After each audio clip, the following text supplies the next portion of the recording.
Chers clients, chers partenaires, votre coffre-fort vient d'être activé par notre équipe.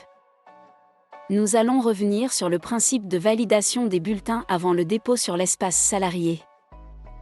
Vous verrez. Le système est très simple.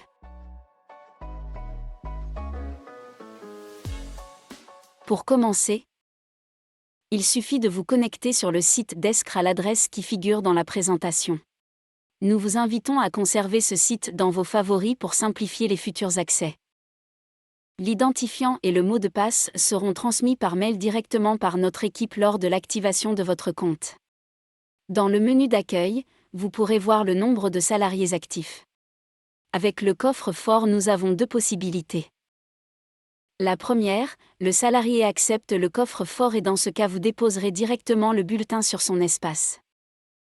La seconde, le salarié refuse le coffre-fort, alors dans ce cas le bulletin sera à valider dans votre espace, et la distribution devra être gérée en interne par vos services.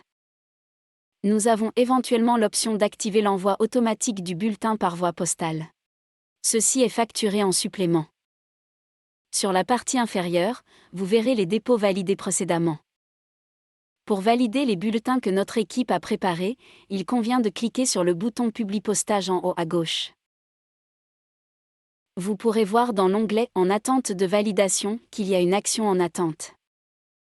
Il conviendra de cliquer dessus.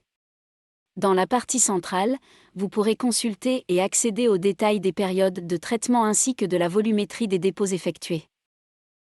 Sur la première ligne, nous pouvons voir que la période est en attente de validation. Vous pouvez donc accéder à la validation au choix, soit par le menu de gauche soit dans l'espace central.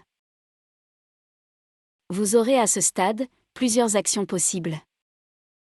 Vous pouvez annuler simplement l'intégralité du dépôt en cliquant que le bouton en haut à droite. En cliquant sur la coche principale, vous pourrez sélectionner l'ensemble de vos salariés afin de télécharger les bulletins en une seule fois pour simplifier votre contrôle et la validation. En cas de validation générale, il convient de cliquer sur Valider en bas de l'écran. Vous pouvez également traiter la validation ou le refus individuellement par les boutons à droite des salariés. Vous avez pu le constater, l'outil est vraiment simple et sécurisant. Ce qu'il faut, c'est bien prendre le temps de contrôler les paies avant de valider le dépôt sur le coffre-fort. En effet, tout dépôt est définitif et pourra éventuellement se cumuler avec d'autres dépôts facturés en supplément par le prestataire. Il est cependant impossible de supprimer un dépôt effectué même par erreur, c'est la norme qui l'impose. Nous espérons que cette vidéo vous a plu et vous permettra d'utiliser facilement ce nouvel outil. À très vite.